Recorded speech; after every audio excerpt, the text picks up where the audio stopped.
Hey guys, Anna here. This week at Crew, we're going to embark on another encounter with Jesus.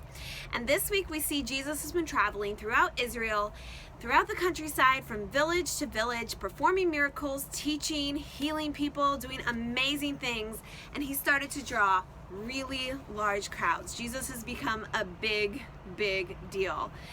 And this week he comes to a village called Bethany, and he decides he's going to stay at the home of two sisters named Mary and Martha.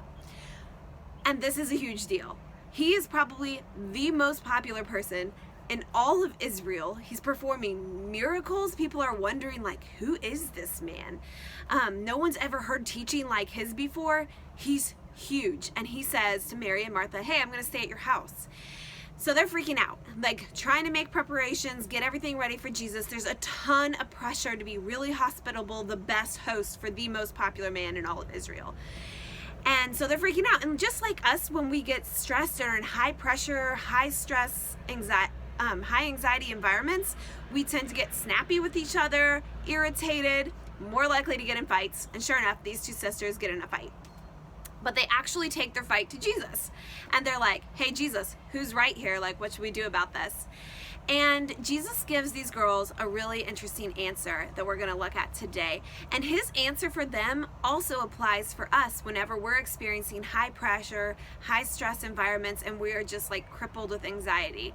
His answer applies for us today too. And so we're going to look at that. But one more thing before we do that you might want to know about this passage is that you'll see one of the sisters named Mary sits at the feet of Jesus. And in those Bible times, that was a sign of someone who was going to be a disciple.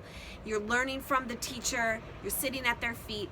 And when rabbis or teachers of that time would take disciples, they only took men. Women were not given that kind of opportunity to sit at the feet of a rabbi teacher and become a disciple, a learner. And Jesus lets Mary do that. And so what you see there is really unique, super rare at the time, and it shows how Jesus interacted with women and his heart for them and love for them. And so that's really cool. I hope you enjoy the passage and enjoy.